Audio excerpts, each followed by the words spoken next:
The Bitcoin Group, the American original. For over the last 10 seconds, the sharpest Satoshis, the best Bitcoins, the hardest cryptocurrency talk.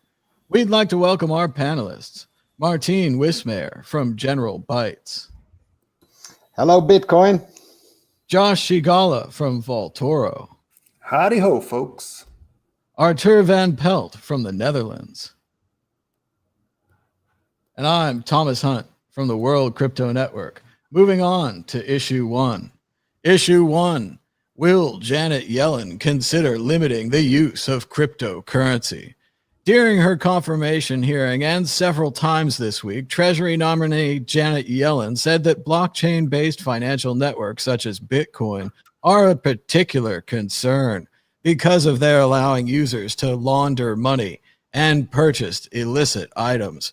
Many believe that Janet Yellen's mention of Bitcoin is the real reason the cryptocurrency is down almost 30% this week. Martine Wismayer, your thoughts on Janet Yellen?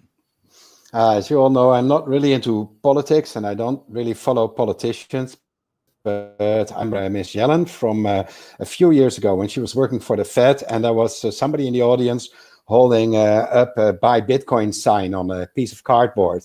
And I think that's the real reason she's talking down Bitcoin right now, because she didn't show any proof. The number of criminal, potentially suspect transactions on the Bitcoin network is at an all-time low. This is according to reports by CipherTrace and Chain Analysis. Those are the people that actually follow the blockchain. They see the transactions. The blockchain provides us with a level of transparency the Fed and the banks don't give us. So I think if she makes statements like this, she really, really should cough up some evidence, because otherwise Ms. Yellen just has to stop yelling. Yeah, I also got to meet that guy. He was quite a character, that Bitcoin sign guy. Josh Shigala, your thoughts on Janet Yellen? Yeah, I mean, I've been in this space long enough to see politicians come and go, and usually these high power pollies, they give these big talks about Bitcoin and everything it is that's bad about it, and then I'll put up my hand and I say, hey, have you ever actually used it? And they more often than not, they're like, no, I've never, I haven't, embarrassingly, and I'm like, let's after your talk, I'll download a wallet with you and I'll send you some, see how it goes. And it's fascinating to me that so many politicians do this. But yeah, I really think that there should be the only Bitcoin regulation there should be is that if you haven't lived on Bitcoin for more than like 4 years, then you're not allowed to create regulations for Bitcoin. I think that's the regulation. That sounds like a good bill. Arthur van Pelt. Yeah, no, I basically agree with what Martin just said. I mean, the latest figures from Chain Analysis prove that Bitcoin is used for illicit means less and less and less over the years, and the latest report says I think 0.3% is used for like I said, illicit things. And even zero for terrorist finance and for child porn, and just zero. They couldn't find it. They have not seen it pass on the blockchain. So it's nonsense to blame crypto for those things. Exit question, forced prediction. Predict the next 4 years. Will the Biden administration be a net positive or a net negative for Bitcoin? Martine. There's a negative. What we've seen is that when Joe Biden was it became president, he froze all these proposals or these regulations or whatever proposals made by the previous presidency. So this I believe Munchkin. I always have problems pronouncing his name, but he suggested strict regulation on non-custodial wallets, self-hosted wallets, which basically is a wallet. If you have a wallet in your pocket, that's not That's not a self-hosted wallet. That's just a wallet. So he basically wanted to restrict people from having their own wallet. You can only have your wallet with another company, like a bank. It was very strict regulations. This is all frozen, but I think it's just frozen because everything they suggested and proposed is now frozen. But overall, with Miss Yellen there, I think there will be negative, there will not be positive on cryptocurrency. It remains to be seen. I think it's many good things will happen, but for cryptocurrency, I'm not too sure.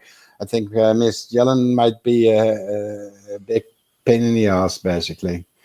So yes, I'm negative on the next 4 years. But Bitcoin is not just related to the US, it's global. So Bitcoin is like water, it will flow wherever Bitcoin is treated well.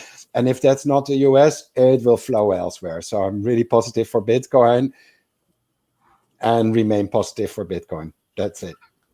That's former Treasury Secretary Steve Mnuchin. M's are not supposed to be next to N's like that. But then again, we had all these discussions about pronunciation, and I'm not the person to get any of them right. Josh Kala. Yeah, Munchkin, I like to say. There's this thing that people tend to think that politicians make a difference when it comes to Bitcoin. They don't. Sure, Bitcoin falls down. Some people call it the honey badger because it don't give a shit.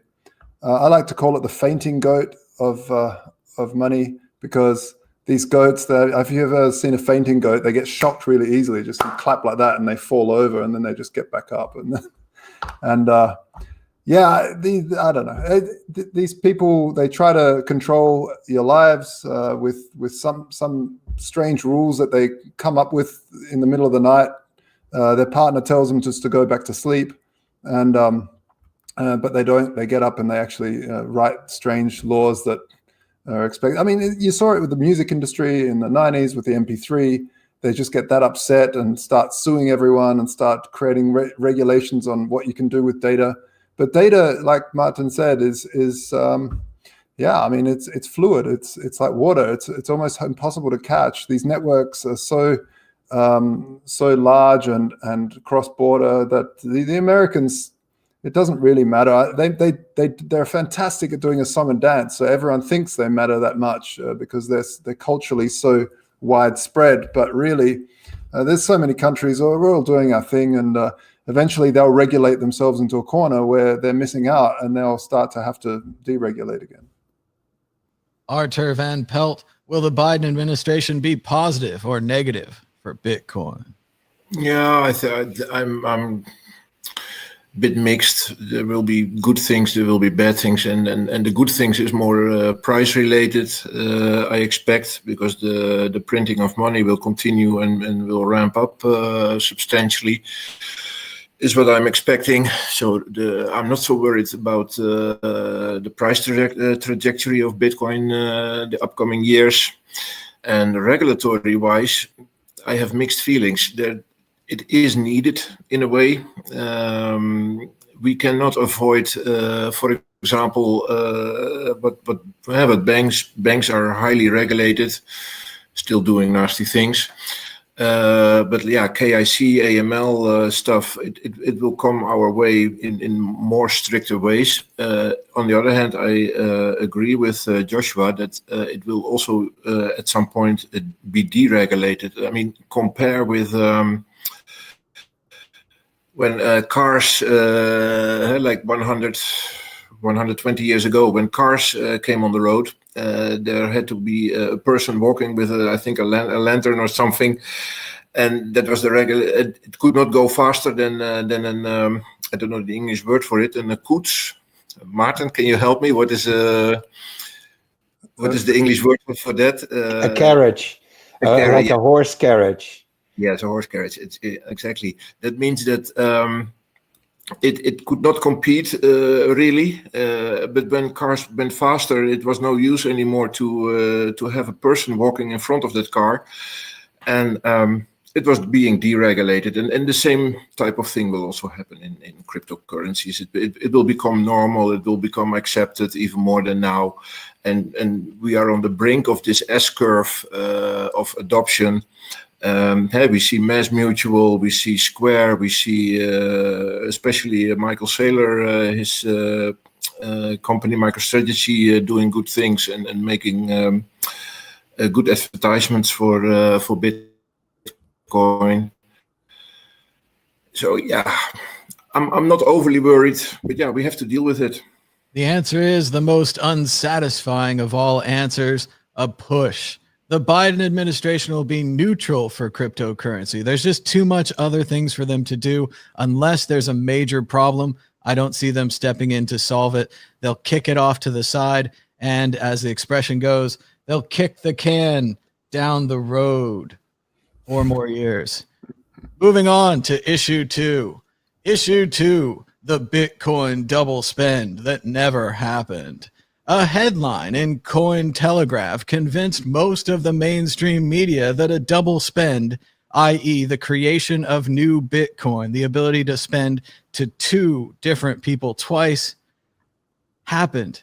But it really didn't happen. The media was wrong. Cointelegraph was wrong. Everyone tweeted about it. There was a big hubbub, all for nothing.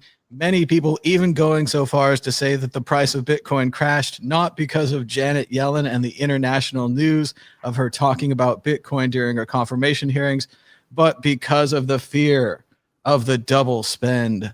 Josh Shigala, what happened here? Is this the media's fault? Is this Bitcoin's fault? Was there a double spend? Of course there wasn't a double spend. It was an RBF. It was a normal thing. In fact, these things, you can take your outputs and respend them with a higher fee. Now, one of those will be picked up first, and sometimes if it's sitting in the memory pool, it'll be the miners will pick up the one with the higher fee first. And this has always been a problem, except that in the past it was kind of hard to do. And I think this is one of the big things that's misunderstood by the Bitcoin Cash guys community, is that they believe that you can't do that on Bitcoin Cash, but you can. It's just harder. You can absolutely write your own code to spend the same coins in your wallet with a higher fee. It's just harder to do. And what Peter Todd said is, look, we don't want to give people false hope, so let's make it easy to do, and then we'll figure out a proper solution on how to solve this. Because so what you can, and with these higher block fees, what happens is that sometimes the transaction gets stuck, and then what you can do is you can send the same transaction with a higher fee, and it gets it just gets picked up then. So replaced by fees, a normal part of Bitcoin. Anyone that actually understands Bitcoin understands that. And the media, we are still in a time where the media really doesn't understand. They understand the price. That's what they understand. They understand the price. Oh, the price is up today.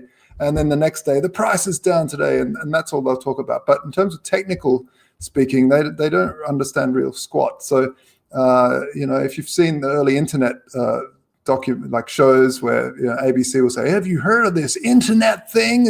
Have you got a dot? What's that funny squiggly is that an at symbol? I think they call it, like stuff like that. This is they don't understand it yet, and especially in a bull run, any bit of like, ooh, something's happening, you'll get massive people selling. I'm surprised that a large whale that has this much Bitcoin actually believes it and sells it. So I don't think that was the reason. I think they might have just wanted to sell. And these sorts of shocks happen when everyone's on a vibe like, are we too high? Is the price too high? And they're just looking for like, they're feeling wobbly, Just reminding everyone to give us a thumbs up down below. We've got 44 live viewers, but only 11 thumbs up. So give us a thumbs up. It's free.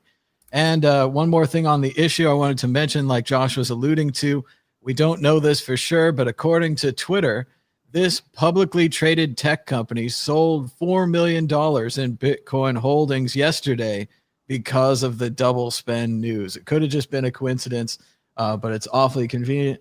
Artur, your thoughts on the double spend that wasn't?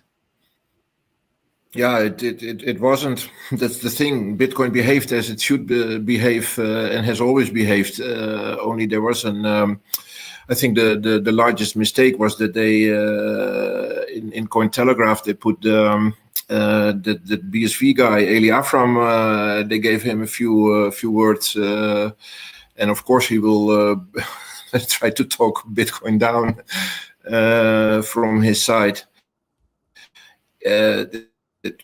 It didn't happen. It was FUD, and as you just said, when people are nervous because the price is high and they are looking for a moment to sell when such a shockwave comes through in the news, that is for some people a trigger to sell. And yeah, then indeed the price will go down, and the stop losses will be triggered, and more selling will happen.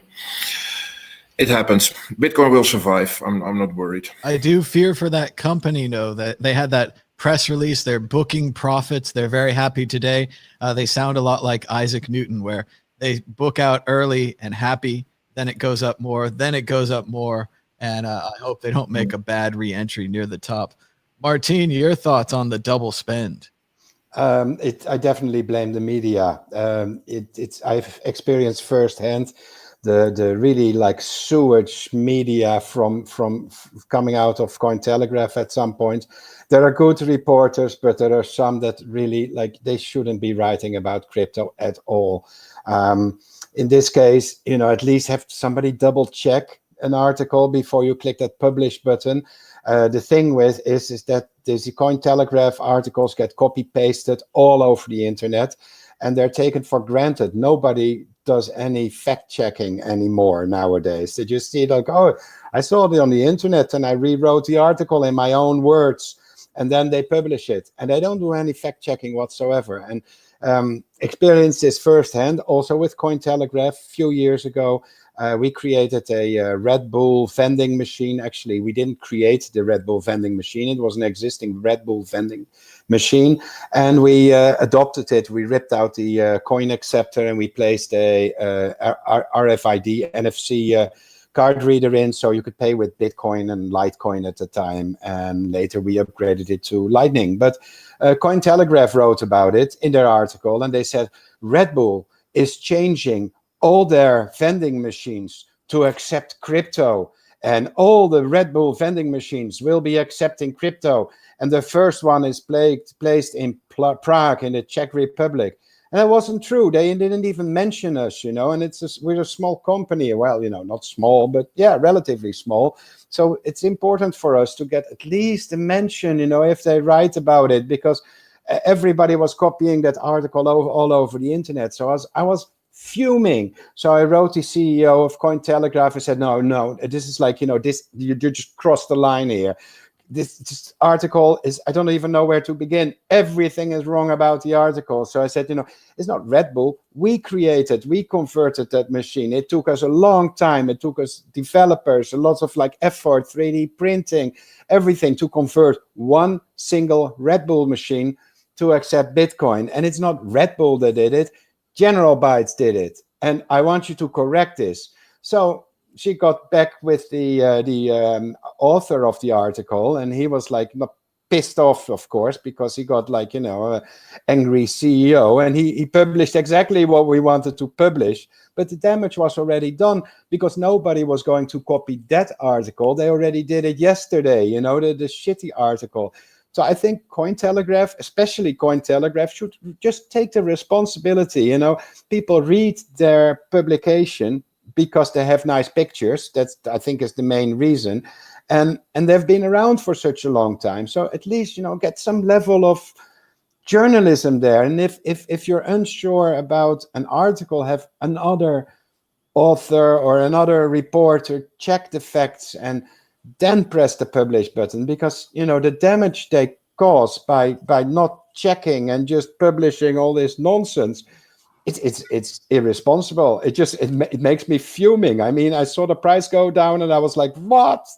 And it's all FUD and nonsense, but somebody just presses the button, and as long as they get their advertisement income, they really don't care. So yeah, I don't want to offend Cointelegraph, but some of the reporters they have, they're really below any standards whatsoever, like no standard.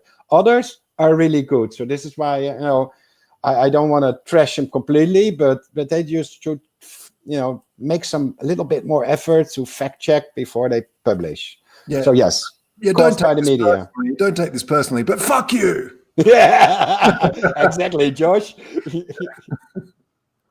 I think that goes well into the exit question. Now that the mainstream media has really messed this up and maybe even caused the price of Bitcoin to crash, will they learn their lesson? Will this happen again? Yes or no? Josh Shigala. Yeah.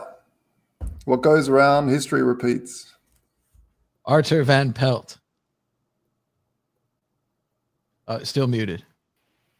Yeah, sorry. Yeah, it can happen at any time. Like I said, when the market is nervous, this type of news can just pop up and cause a little bit extra nerves. But I'm in this game since 2012. I've seen Bitcoin only grow stronger every time when these things happen, and I trust it to become stronger again and again and again and again in the coming years. So I'm not worried. Martin Wismar. It will definitely happen again. It's not just this single publication. It's the general state of the media nowadays. I've had similar thing when I did the chip implant. I many times it got copy pasted, and then they needed a few extra words, so they just made up something and put it in the article. And then the next publication copy pasted that article and added a few more words. So this is just the way journalism works nowadays, and it's quite shocking, really. I really lost all trust in journalism. Yeah, it will happen again. Moving on. Did you know the World Crypto Network has its own audio podcast, and I updated it every day this week? Get daily audio shows about Bitcoin on the World Crypto Network audio podcast on Apple iTunes and other places where you listen to podcasts. And check out shop.worldcryptonetwork.com, where you can get World Crypto Network t-shirts and even World Crypto Network the mug, the same mug that I'm drinking out of today. Issue 3.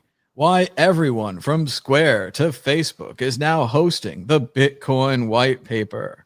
Craig Wright is back in the news again, this time claiming a copyright for the Bitcoin white paper. He started out by suing Bitcoin.org and BitcoinCore.org, asking them to remove links to the already widely published white paper.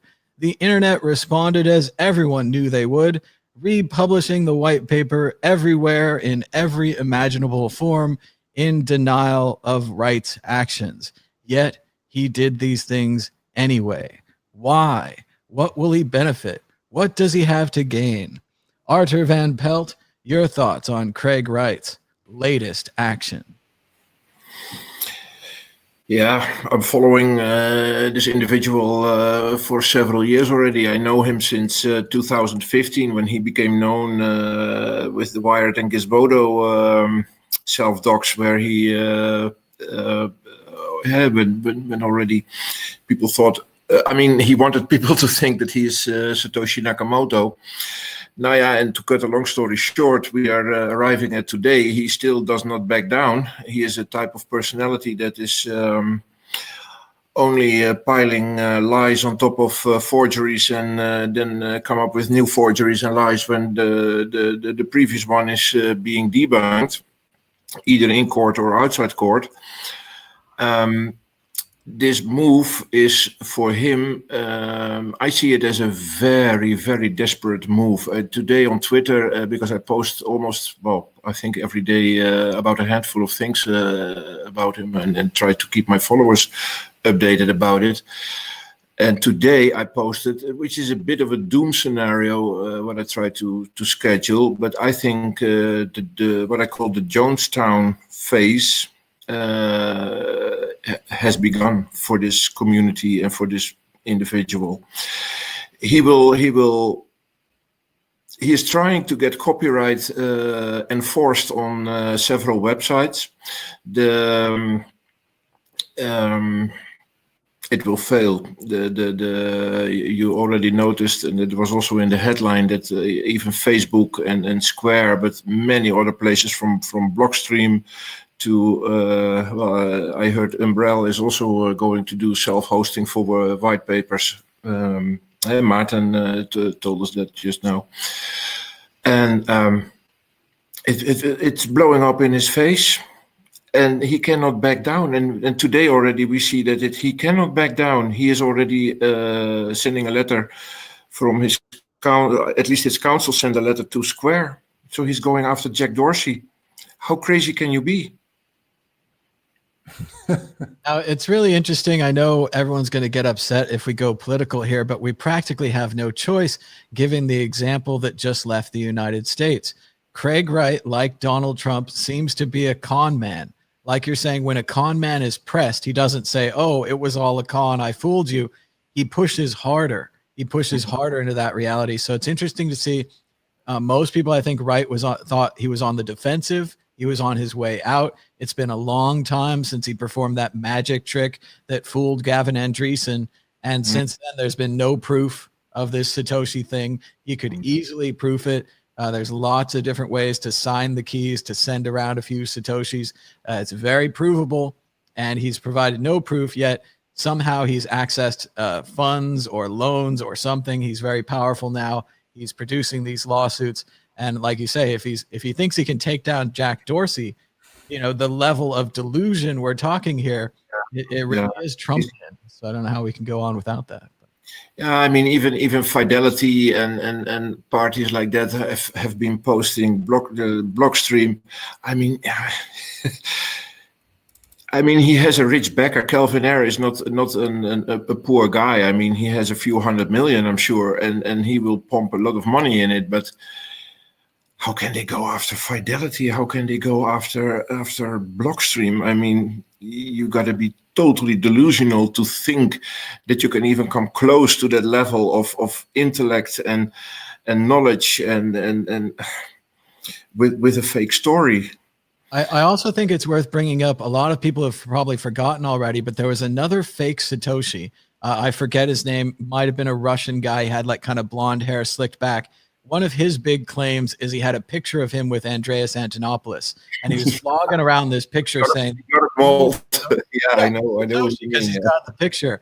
And like, this worked though, right? This worked at a lower level of Craig's thing. If he could fool some investors with this picture and he could fool other investors, he could roll that into some money. You got to figure in some way that Craig has allegedly, of course, we want to be careful here, but he's allegedly done the same thing and just rolled these bad investors into a series of bad investors. Now he has an army behind him, a hired army, but still, I mean, we have to remember these different levels of fake Satoshi, and maybe there's one that comes through in the end with a fantastic amount of fake proof and really takes the cake on this. I mean, these are amateurs, right? We're still waiting for the real fake Satoshi, right? Yeah, but what amazes me most actually is not even that Craig is. I mean, the guy is mental. He should find professional help for his issues in a hospital. But what I find the most amazing part is that Ontier, that is his lawyer in London, they're helping him. They're not protecting him against himself. No, they just collect the money from the bill that they sent to Kelvin Ayre, and they just promote his scam. I mean, this will not end well. I see 2021 as probably the year that it will all collapse, and Ontier will go down with them. They lose a lot of reputation for joining him in this scammery. I saw another interesting background article about Craig Wright, and it had to do with Bitcoin Belle. And I won't go too much into it, but when she met him and she was talking to him, he was the kind of guy where you say, oh, I just cooked dinner. And he would say, I'm a gourmet chef. And you'd say, I just went out to play pool. And he would say, I'm the greatest pool player in the world. I won national championship. With piano and with all kinds of martial arts. And yeah, I know which interview you mean. It was from 2015. That was actually roughly half a year before the Wired and Gizmodo articles. Roughly in summertime that happened. He had a bit of a, I'm not so sure how physical it was, but at least an online relationship with that lady. And I think she was burned after the experience of bringing him into the Bitcoin community, because at first he was only scamming the ATO for roughly 100 million in a tax fraud between 2013 and 2015, and that failed, and he was bailed out by Calvin Ayre and his friends for roughly 50 million to pay it all off and get him out of Australia to London. But Bitcoin Bell was before that happened, actually, just before that bailout. Bitcoin Bell was the individual who introduced him into the Bitcoin community. He was puked out pretty quickly, actually, by the hardcore Bitcoiners. But a few, like don't forget, Roger Ver, believed him between 2015 and 2018, when Roger Ver broke with him and said, "This guy is a total fraud," and then. Then Craig started chasing Roger Ver for lawsuits. Now I think 2 or 3 already that he did against Roger Ver. I mean, Roger Ver is also a scammer in my humble opinion, but so the two scammers were chasing each other. But that's where the roots of this whole scam is. At the time, we were saying that, when you're surrounded by all these criminals, who can you trust? You can't trust anyone. And then to see the Bitcoin Cash and then Bitcoin SV split off from that, it was a classic like criminal's dilemma. You just can't trust anyone you're around. And it was interesting to see how much mileage he got out of the Bitcoin Bell introduction. Like you said, I was there with the World Crypto Network, and we filmed his panel and we put it on the internet and that kind of thing. And it was really interesting. Later in the day, one of the professors on the panel, Professor Joe Salerno, had said that he wished that I was moderating the panel, because when Wright said he had this supercomputer simulating the Bitcoin network, Salerno said he knew that I would have asked a follow-up question, which of course would have been, what were the results? How'd it go? We need to find out this information. And that would have led towards the unraveling of his computer super theory. It's one of my favorite tweets that I repost every now and then when I meet those BSV fans. That he tweeted indeed in 2015 about testing big blocks on his supercomputer. And in the same era, the ATO came by with specialists checking on his supercomputer. They made a big report that was filed in Kleiman versus Wright roughly a year ago, or last year somewhere. And I copied just one page from that report. That whole supercomputer didn't even exist. So he just made that up. He tweeted about stuff that he really didn't know about, because he could not have tested it, because those supercomputers did not even exist. They didn't. And that report ended with the chapter about the supercomputers, because everything was debunked. It was called... a nullity based on sham, according to ATO. Everything that the guy brought up was fake. It didn't exist. And the last line of the supercomputer chapter was, this was a whole setup to deceive us. This taxpayer wanted a tax return, and he deceived us with this non-existing supercomputers. And that's what was so amazing to me, is it was so obvious at that point that at the very least he was a scammer in some way. He had said he had supercomputers, said he tested things, didn't have computers, didn't test things. It was relatively easy for me to wake up and everyone else wake up and say, hey, he's probably not the guy. But much like with Trump, I think that people had a religious devotion to Wright, where they saw him as the Satoshi they wanted. They wanted to believe in this small transactions, Bcash vision of the future. And it just aligned for them. And much like with a cult, if you come to someone and you say, hey, you've made a bad investment, they like you. They thank you for saving their money. They blame the person they invested in, the company they invested. But if you come to someone and you tell them that they're in a cult, they get mad because you're attacking them, because they see themselves through the cult. It's a cult. I cannot make it anything else anymore. I mean, look at what he is writing in his Slack room today. I just found it back here in my screen. He is telling his followers, "I am the punishment of God in cryptocurrency. If those had not committed great sins, God would not have sent a punishment like me upon them." I mean, if you tell your followers these type of things, you're a cult leader, nothing else. And you must be his Satan, Arthur. Yeah, that's what he is trying to be. I mean, he's now. I think I just mentioned the anecdote. He's now chasing Square. Yeah. So it was like I actually got invited by Bitcoin Bell to be on that panel, and I refused for some reason. I couldn't make it. And then when it turned out that this weird guy behind on that huge screen, and then it turned out that guy pretends he's Satoshi, I was like, oh man, that would have been fun to be on that panel to take him apart, because like, what the hell? But yeah, I really hope Bitcoin Bell's okay, because she did get a lot of flack after that. I think she's a victim in all of this. And I really, if she's watching the show, my heart goes out to you. I hope everything's okay. Moving on, Martine, your thoughts on Craig Wright's comeback? I think it's just an attention whore, and we shouldn't pay any attention to him. As Arthur already stated, I think everybody with a little bit of web space should put up the Bitcoin white paper so that Google can index it, and that's it. It's a good thing to do anyway, whether there's fake Toshi around or not.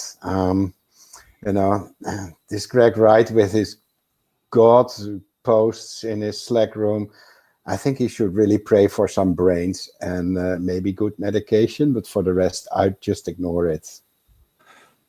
Josh, actually, on Craig Wright, go ahead. Oh, sorry.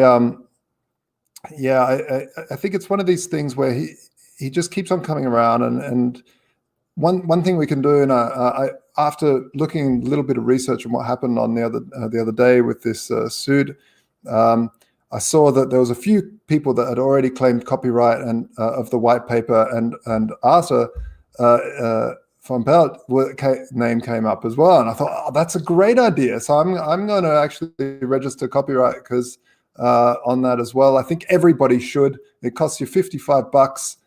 Go have some dignity about your great work, because we are all Satoshi somehow, and yeah, just go and copyright that.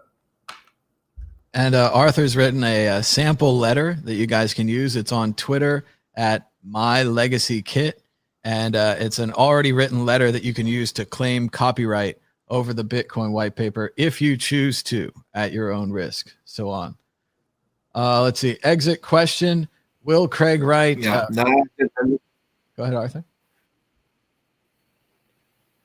Yeah, sorry. Let me explain that. It's not that I claim it are two different things. One is a letter to Onche to tell them that I'm also hosting the Bitcoin white paper, and I have several good reasons for that. So I make them aware of what a fraud this guy is, and I make them aware how copyright and how open source development, etc., works with under the MIT license, where the Bitcoin white paper was also published. In the hope and expectation that they will probably not do too much with it, but at least they see that there is not much support for what they are doing. And I hope that many people will send such a letter. And of course, honestly, hosting the Bitcoin white paper also at the same time, because that is inside the letter. And the second thing, the registration of the copyright, which I did 2 years ago of the Bitcoin white paper, was on behalf of the Bitcoin core developers, because I do not pretend to be Satoshi Nakamoto himself, of course. That is what some people blame me for, but that is not the case. I did that on behalf of Bitcoin core developers, because I see myself as part of them. It's a large group of people that are happy to contribute to Bitcoin with developing, testing, passing through bug reports and reading the BIPs and things like that. So I consider myself being helpful in that field, which makes me a copyright holder. Because under the MIT license, the Bitcoin core developers are the copyright holders of the code and associated documents, which is the Bitcoin white paper also. So to annoy this individual from Australia a little bit, I also registered the copyright. And I think everybody should do the same, not only to annoy this personality, because it will take him a lot of effort, and most importantly, a lot of money to push everybody away. That he will fail in that field, because I see it also as a good thing the other way around. It gives the possibility to show that we are all Satoshi. That is one, just an emotional thing. But also for the legal side of things, it gives the opportunity to countersue if needed and wanted at some point, to push him out of the arena. We'll have to see how it goes in the future. Moving on to the exit question. I hope you get what I mean. Exit question. Is this the last we've heard of Craig Wright, or will he be back again? Martin.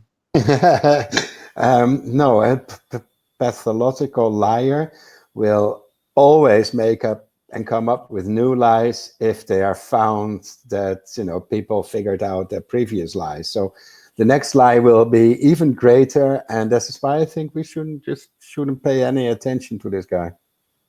Josh Sigala. No, the guy loves being in court, so I think he will just keep on going around. I don't know. He's got some sort of fetish with being in court. I think he gets off on it. So yeah, I don't know. I think he'll just keep on coming up with new crap, unless he's in prison, and then he will just keep on coming out with crap there. Arthur Van Pelt.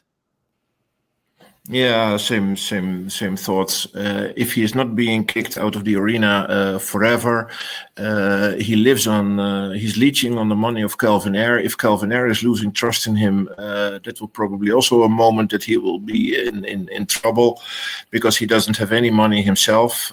He's living on the payroll of Calvin 100%. That will be a setback for him, but I can see happen if this is going to collapse. I can see this go. Either the community will leave him and BSV bleeds to death. There will always be religious followers, but he will be the martyr of this little cult in the end, and BSV will die. It will die this year or next year or into 3 years, but it will. Because it's going nowhere. He will be around, I'm afraid, unless he is put in jail and his phone and his internet connection is taken away from him. If that ever happens, then we will not hear from him anymore. And otherwise, he will spout his nonsense as long as he can. Yeah, it reminds me of sort of Marx just constantly taking money from Engels and his father, and sort of living off of other people, and as soon as that trust goes, and that disappears. And I think he really lives off, sucks. He's a viper on Ayre, and Ayre is in this predicament where you have this problem where you just don't want to not believe because you've poured so much money. It's the same way that the Nigerian scam works. You first get someone to invest at, like $10 to release the money from one bank to the other, and then, oh, you've already invested 100. We just need 100 more. And then you do 100 more. Oh, yeah, we're nearly there. It's now gone to this other bit. Now you need 1,000 more to release it. And then you get deeper. And now we need 10,000. But soon you'll get the 60, the 600 million. So you think it's such a large number, and Calvin thinks that Satoshi's coins are there, and one day this miraculous, weird guy will pop up at the door with the keys. This bonded courier. I think he was meant to already be there. I don't know. It's a ridiculous story. I can't even believe it. I love that story when it was in Back to the Future too. That was the best part. And like you say, Josh, we passed the date on that. The courier was supposed to show up with not the keys, but half the keys or something like that. Yeah, like if you're a photographer, why would you trust some random courier to be like the person that delivers you billions of dollars?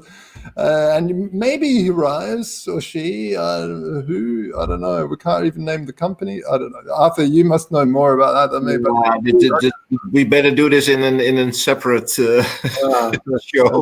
This is the Tulip Trust thing is already half an hour of material to talk about. So let's do that in another show. Yeah. By the way, folks, if you want to follow the word. Sorry, the word that just crossed my mind that I not that long ago I learned is called sunk cost fallacy. For Calvin, it's a sunk cost fallacy. Yeah, absolutely. And not only that, you have this idea in psychology of what do you? I just slipped my mind now. Where you sort of if you believe in something for too long, you don't want to. It's like the sunken cost fallacy, except it's on a psychological level, and you don't want to disbelieve because you've put so much effort into believing one thing already that you just don't want it. Cognitive dissonance, that's the name of it. And so there's multiple things happening there for poor old Calvin. Well, remember, we're at a very high karmic level here, where Calvin Ayre allegedly into young girls.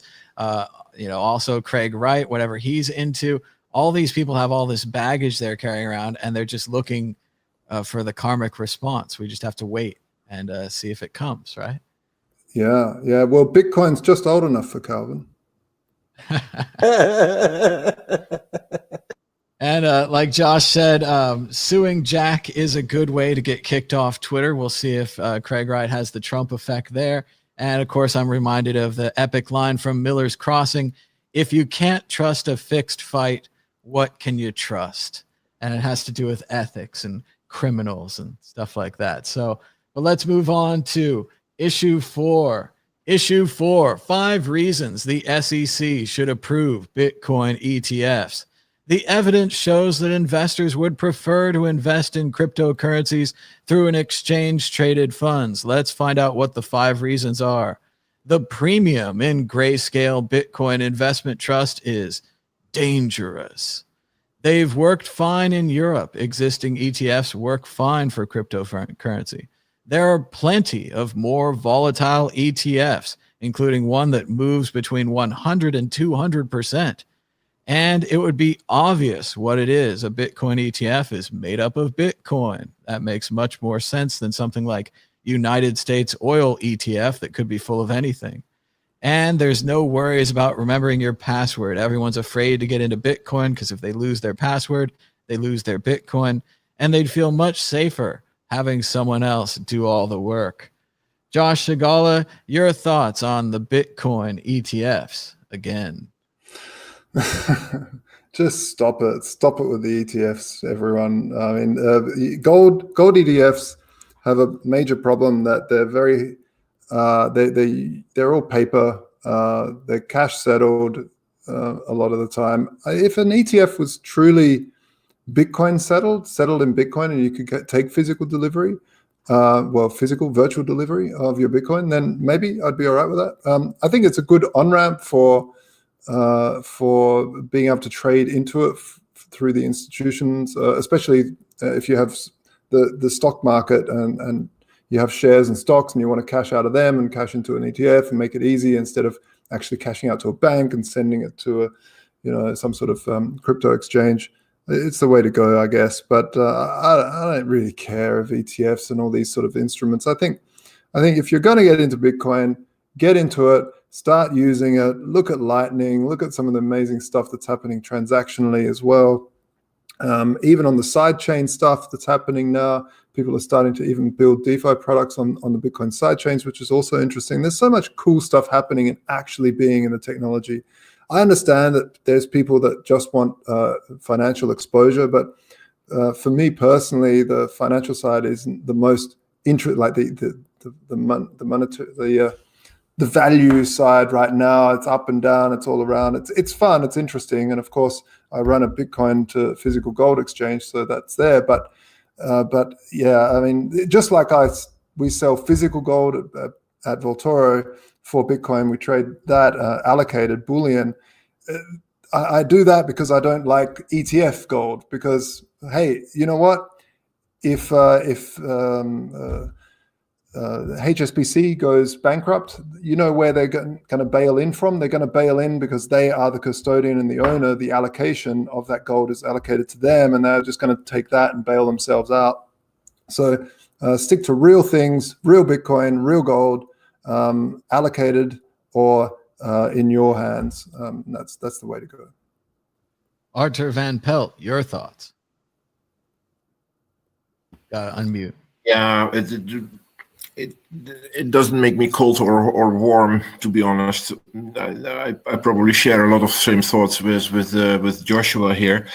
It's a legacy instrument that they're now putting into the Bitcoin world. But yeah, like Joshua said, I'm also more a fan and a promoter of the old concept of be your own bank. Try to be as self-custodian as possible. Although I do understand that there is the need for a custodian that you're not yourself, but by a bank or an institution.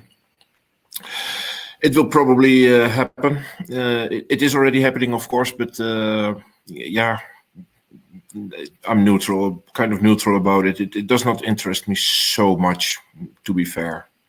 Yeah.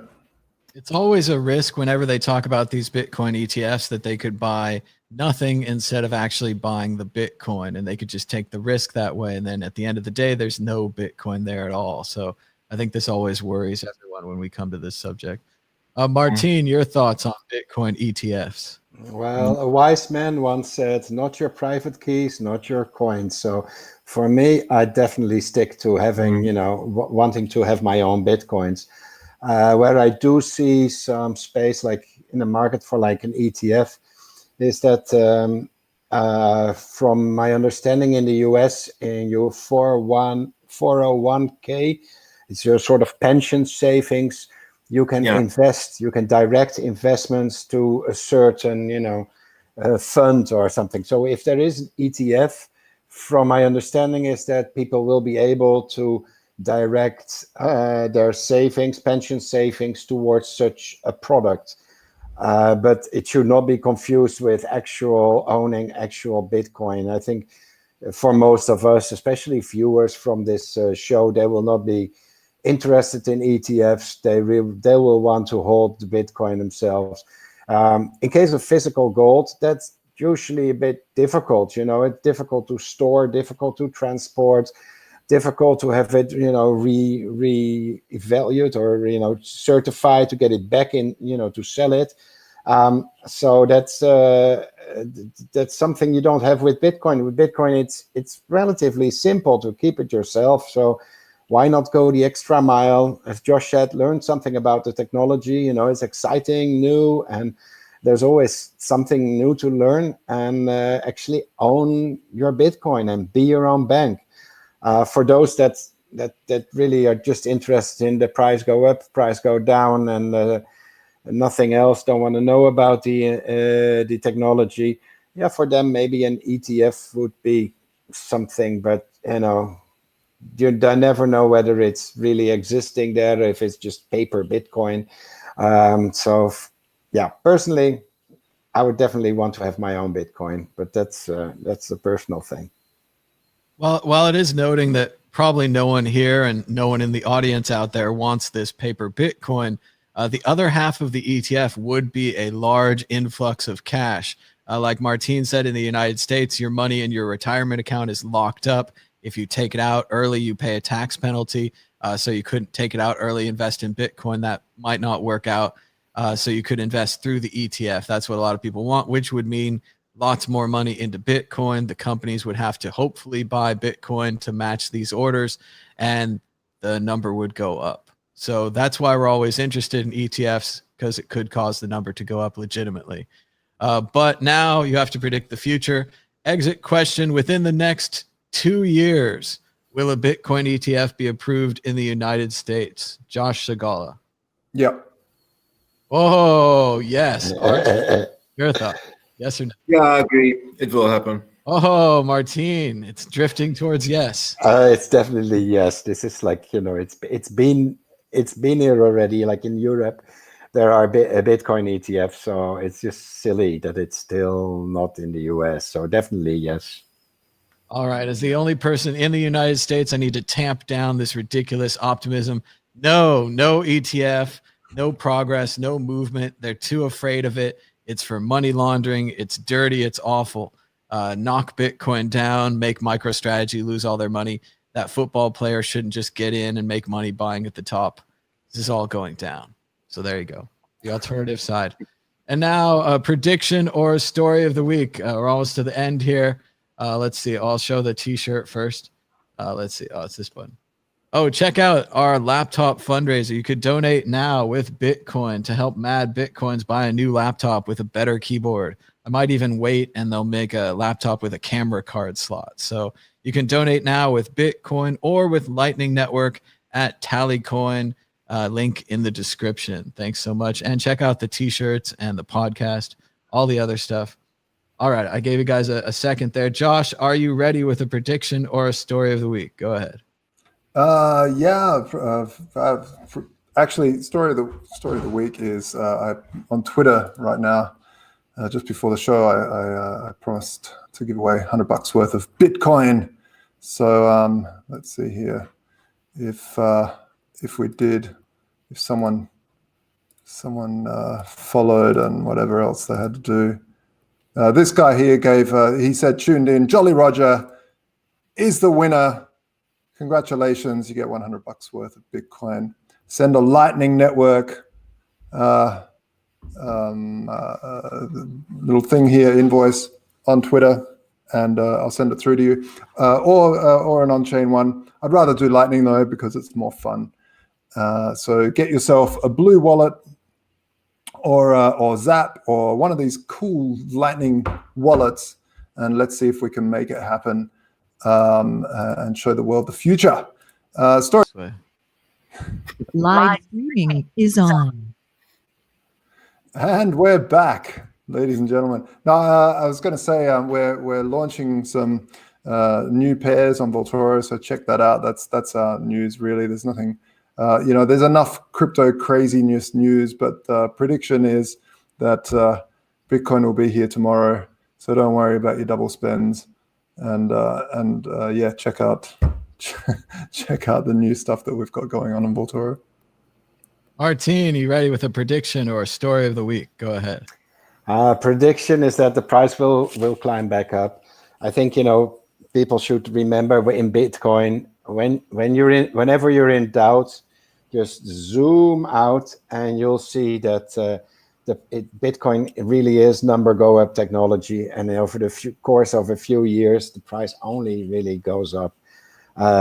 A little news item I found I did this week was I've been running a Bitcoin node for the past 10 years or so, and it was always a bit like a bit of nuts and bolts together and a little bit of technical efforts to get it to go to work. And I realized it's not for everyone, but recently Get Umbrel launched. Just Google Get Umbrel. And it is a really, really easy way to run your own Bitcoin node with a nice web interface, with a little app store where you can have your own Bitcoin Explorer. You can connect wallets like Spectre. You can connect mobile wallets, which will then connect to your own Get Umbrel node, upgrading to a latest version of whatever software you've installed. Is just one click away. So guys, do check it out if you want to learn a little bit more about the Bitcoin network, or have been looking at running your own nodes. It's the old saying is don't trust, verify. So at least you make sure you have the tools to verify your own transactions, and this makes it so easy. So Get Umbrel, that will be my little plug for this week. I'm not affiliated or associated with them, so if you screw up, contact them for support. Don't call me. Arthur Van Pelt, are you ready with a prediction or a story of the week? Go ahead. Yeah, no, I happen to be involved with some developments in Bitcoin myself, and then I have to wait. I'm partly under. Well, I'm fully under NDA, but I can still say that what Ethereum is doing with what is called DeFi, and it's coming for Bitcoin also. Yield farming, let's call it that. Like I said, unfortunately, I'm under an NDA, so I cannot say too much until it's going to reach the press. But I'm excited about those things coming also for Bitcoin. I mean, Ethereum is supposed to be the big platform for all those type of things, and we see a lot of things fail there, and Bitcoin can do better. And what I always say about Bitcoin, and we see that. Since 2000, like I said, I'm in this game since 2012, and what you see is that a lot of those altcoins, they come up and they have a few hype cycles, and then they slowly or quickly leave the arena again. And Ethereum, I'm afraid, will be one of them, because if Ethereum can do it, Bitcoin can do it at the same level or better. And in that way, those platforms are more or less the test nets for Bitcoin. And if at some point something is catching on, and DeFi in general, there are good things in DeFi, and the good things that remain, and the things that crash, they crash on Ethereum, and the good things that remain, they will pop up on Bitcoin also. And that is what I think is going to happen in the near future, and that's how Bitcoin will always be king in cryptocurrencies. Sounds interesting. We'll have to see how it goes. Thanks to everybody for joining us. Be sure to give us a thumbs up and subscribe down below. Hit the bell for notifications. Story of the week is I started doing Today in Bitcoin again. So I've been trying to do a short, factual, just the facts newscast every morning. And I've even been updating the podcast. So please subscribe, check out Today in Bitcoin, give us a thumbs up every day, and check out the podcast. I'm going to try to update it right now as soon as Google finishes rendering this episode. So thanks so much for joining us. And until next time, bye. Bye.